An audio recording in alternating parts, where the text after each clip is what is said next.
ତ ଦର୍ଶକ ବନ୍ଧୁ ବର୍ତ୍ତମାନ ଆମ ରାଜ୍ୟ ସରକାରଙ୍କ ତରଫରୁ ଆମ ରାଜ୍ୟର ସମସ୍ତ ଭତ୍ତା ହିତାଧିକାରୀମାନଙ୍କ ପାଇଁ ଗୋଟିଏ ବଡ଼ ଘୋଷଣା କରିଛନ୍ତି, ଯେଉଁ ବିଷୟରେ ନିଜେ ମୁଖ୍ୟମନ୍ତ୍ରୀ ବର୍ତ୍ତମାନ ଆପଣମାନଙ୍କୁ ଅପଡେଟ୍ ଦେଇଛନ୍ତି।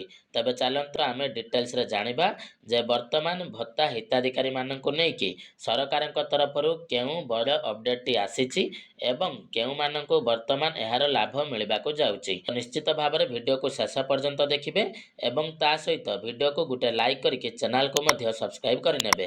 ତେବେ ଦର୍ଶକ ବନ୍ଧୁ ଆପଣମାନେ ସମସ୍ତେ ଜାଣିଛନ୍ତି ଯେ ବର୍ତ୍ତମାନର ଯେଉଁ ବିଜେପି ସରକାର ରହିଛି, ତ ସେ ସରକାର ନିର୍ବାଚନ ସମୟରେ ଆପଣମାନଙ୍କୁ ପ୍ରତିଶ୍ରୁତି ଦେଇଥିଲେ ଯେ ଯଦି ଆମେ ନିର୍ବାଚନ ଜିତିକି ଓଡ଼ିଶାରେ ବିଜେପି ସରକାର ଗଠନ କରୁଛୁ, ତାହେଲେ ଆମେ ଆମ ରାଜ୍ୟର ଭତ୍ତା ହିତାଧିକାରୀମାନଙ୍କୁ ମାସିକ 3,000 ଟଙ୍କାର ଭତ୍ତା ଏବଂ 3,500 ଟଙ୍କାର ଭତ୍ତା ରାଶି ପ୍ରଦାନ କରିବୁ। ତେବେ ନିଶ୍ଚିତ ଭାବରେ ଏ ନେଇକି ସରକାର କିଛି ଷ୍ଟେପ୍ ନେଇଛନ୍ତି ଏବଂ ବର୍ତ୍ତମାନ ଆପଣମାନଙ୍କୁ ପୁଣି ଥରେ ଗୋଟିଏ ଖୁସି ଖବର ଦେବାକୁ ଯାଉଛନ୍ତି। ତେବେ ଅପଡେଟ୍ଟି କ'ଣ ରହିଛି ଏବଂ ମୁଖ୍ୟମନ୍ତ୍ରୀ ଏ ବାବଦରେ କ'ଣ ସୂଚନା ଦେଇଛନ୍ତି, ଚାଲନ୍ତୁ ଆମେ ବର୍ତ୍ତମାନ ତା ଉପରେ ନଜର ପକାଇବା। ଯେମିତିକି ଆପଣମାନେ ସମସ୍ତେ ବର୍ତ୍ତମାନ ଏଠି ସ୍କ୍ରିନ୍ରେ ଦେଖିପାରୁଥିବେ ଯେ ମାସକୁ 3,500 ଟଙ୍କାର ଭତ୍ତା ଜୁନ୍ ମାସରେ ଯୋଡ଼ି ହେବେ 83,135 ଜଣ ହିତାଧିକାରୀ। ତ ଆପଣମାନଙ୍କ ଭିତରୁ ଅନେକ ସାରା ଏମିତି ଲୋକ ଥିଲେ ଯେଉଁମାନେ କି ଭତ୍ତା ପାଉଥିଲେ ଏବଂ ସେମାନେ ଆମକୁ ବିଭିନ୍ନ ସମୟରେ ପ୍ରଶ୍ନ ପଚାରୁଥିଲେ ଯେ ଭାଇ ବର୍ତ୍ତମାନ ମୋର ବୟସ 80 ବର୍ଷରୁ ଅଧିକ ହୋଇଯାଇଛି ଏବଂ କିଏ କହୁଛି ଯେ ମୁଁ 80%ରୁ ଅଧିକ ଦିବ୍ୟାଙ୍ଗ ଅଛି, କିନ୍ତୁ ବର୍ତ୍ତମାନ ସୁଦ୍ଧା ବି ସରକାରଙ୍କ ତରଫରୁ ମୋତେ ମାସିକ 3,500 ଟଙ୍କାର ଭତ୍ତା ରାଶି ଦିଆଯାଉ ନାହିଁ। ତ ଆମେ କ'ଣ କରିବୁ? ତ ନିଶ୍ଚିତ ଭାବରେ ମୁଁ ମଧ୍ୟ ଆପଣମାନଙ୍କୁ କହିଥିଲି ଯେ ଆପଣମାନେ ଗୋଟିଏ ଦରଖାସ୍ତ ଲେଖିକି ଆପଣଙ୍କ ବିଡିଓଙ୍କ ପାଖରେ ଜମା କରନ୍ତୁ, ଦେଖିବେ ତାପରେ ଆପଣଙ୍କୁ ଆପଣଙ୍କ ଭତ୍ତା ରାଶି ମିଳିଯିବ। କିନ୍ତୁ ବର୍ତ୍ତମାନ ସମୟରେ ଆପଣମାନଙ୍କ ପାଇଁ ସରକାର ଗୋଟିଏ ଖୁସି ଖବର ଜାରି କରିଛନ୍ତି। ତ ଖୁସି ଖବରଟି କ'ଣ ରହିଛି ନା ବର୍ତ୍ତମାନ ମାସକୁ 3,500 ଟଙ୍କାର ଭତ୍ତା ମିଳିବ। ଜୁନ୍ ମାସରେ ଯୋଡ଼ି ହେବେ 83,135 ଜଣ ହିତାଧିକାରୀ। ଏ ନେଇ ସୂଚନା ଦେଇଛନ୍ତି ମନ୍ତ୍ରୀ ନିତ୍ୟାନନ୍ଦ ଗଣ୍ଡ। ଏଥିସହିତ ମନ୍ତ୍ରୀ କହିଛନ୍ତି ନିର୍ବାଚନ ସମୟରେ 80 ବର୍ଷ କିମ୍ବା 80%ରୁ ଅଧିକ ଭିନ୍ନକ୍ଷମ ବ୍ୟକ୍ତିଙ୍କୁ 3,500 ଟଙ୍କା ଭତ୍ତା ମିଳିବ। ତ ଯେମିତିକି ଆପଣମାନେ ସମସ୍ତେ ଜାଣିଛନ୍ତି ଯେ ସରକାର ଗତ ଜାନୁଆରୀ ମାସରୁ ଆମ ରାଜ୍ୟର ଯେଉଁମାନଙ୍କର ବୟସ 80 ବର୍ଷରୁ ଅଧିକ ଥିଲା ଏବଂ ତା ସହିତ ଯେଉଁମାନେ 80%ରୁ ଅଧିକ ଦିବ୍ୟାଙ୍ଗ ଥିଲେ, ତ ସେମାନେ ଯେଉଁ ମାସିକ ଭତ୍ତା ପାଉଥିଲେ ତ ସେଥିରେ ବୃଦ୍ଧି କରାଯାଇଥିଲା ଏବଂ ଆପଣମାନଙ୍କୁ ମାସକୁ 3,500 ଟଙ୍କା ଲେଖାଏଁ ଭତ୍ତା ଦିଆଯାଉଥିଲା। ତେବେ ସେ ସମୟରେ ପାଖାପାଖି 4 ଲକ୍ଷ ଲୋକଙ୍କୁ ଏହି ସୁବିଧା ଦିଆଯାଉଥିଲା।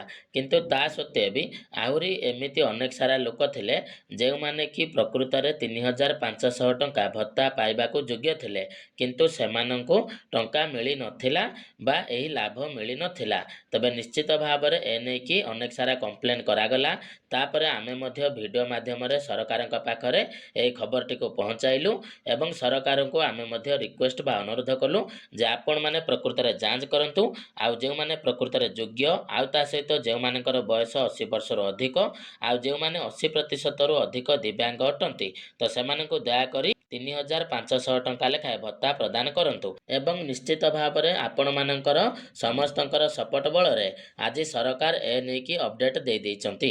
ତ ଅପଡେଟ୍ଟି କ'ଣ ରହିଲା ନା ବର୍ତ୍ତମାନ ସମୟରେ ଆପଣଙ୍କର ଯେଉଁ ଆଗାମୀ ଜୁନ୍ ମାସରେ ପାଖାପାଖି ଆହୁରି 83,135 ଜଣ ଲୋକଙ୍କୁ ଏହି ଭତ୍ତା ଯୋଜନାରେ ସାମିଲ କରାଗଲା।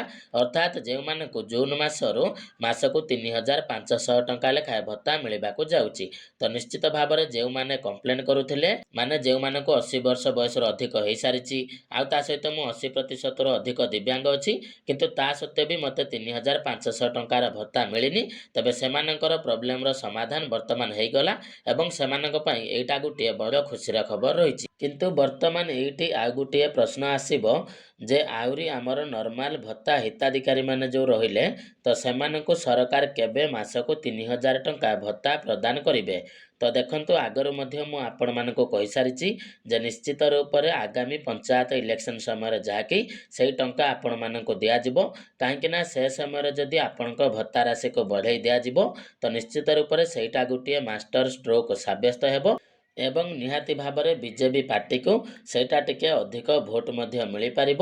ତ ସେଇ ଗୋଟିଏ କାମ ଯୋଗୁଁ ତ ସେଥିପାଇଁ ସରକାର ବା ଆପଣଙ୍କର ବିଜେପି ପାର୍ଟି ଏହି ପ୍ଲାନ୍ଟିକୁ କରିକି ରଖିଛି। ତ ଆପଣମାନେ ଏସବୁ ଜିନିଷକୁ ବୁଝିକି ରଖନ୍ତୁ। ତ ନିହାତି ଭାବରେ ଯେଉଁମାନଙ୍କର ବୟସ 80 ବର୍ଷରୁ ଅଧିକ, ଯେଉଁମାନେ ଆମର ବରିଷ୍ଠ ନାଗରିକ ରହିଛନ୍ତି କିମ୍ବା ଯେଉଁମାନେ 80%ରୁ ଅଧିକ ଦିବ୍ୟାଙ୍ଗ ରହିଛନ୍ତି, ତ ବର୍ତ୍ତମାନ ସେମାନଙ୍କୁ ଜୁନ୍ ମାସରୁ 3,500 ଟଙ୍କା ଭତ୍ତା ମିଳିବ। ଏ ନେଇକି ସରକାର ଅପଡେଟ୍ ଦେଇଛନ୍ତି। ତେବେ ନିଶ୍ଚିତ ଭାବରେ ବର୍ତ୍ତମାନ ମୁଁ ଆଶା କରିବି ଯେ ଏହି ବଡ଼ ଅପଡେଟ୍ଟି ଆପଣ ସମସ୍ତଙ୍କ ପାଇଁ ବହୁତ ଗୁରୁତ୍ୱପୂର୍ଣ୍ଣ ଥିଲା। ତ ଆପଣମାନଙ୍କୁ ଏ ଅପଡେଟ୍ଟି କେମିତି ଲାଗିଲା ତ ଆପଣଙ୍କ ମତାମତ ଜଣାଇବେ। ଆଉ ତା ସହିତ ବର୍ତ୍ତମାନ କେଉଁମାନେ ଏହି ଜୁନ୍ ମାସରୁ ମାସିକ 3,500 ଟଙ୍କା ଭତ୍ତା ପାଇବାକୁ ଯାଉଛନ୍ତି ତ ସେମାନେ ଆମକୁ କମେଣ୍ଟରେ ବି ଜଣାଇଦେବେ। ତ ଚାଲନ୍ତୁ ଦର୍ଶକ ବନ୍ଧୁ, ଆଜିର ଭିଡ଼ିଓରେ ଏତିକି। ପୁଣି ଦେଖାହେବ ଆପଣମାନଙ୍କ ସହିତ ଆଉ ଗୋଟିଏ ନୂଆ ଭିଡ଼ିଓରେ। ତ ସେତେ ପର୍ଯ୍ୟନ୍ତ ବିଦାୟ ଦିଅନ୍ତୁ। ଜୟ ଜଗନ୍ନାଥ।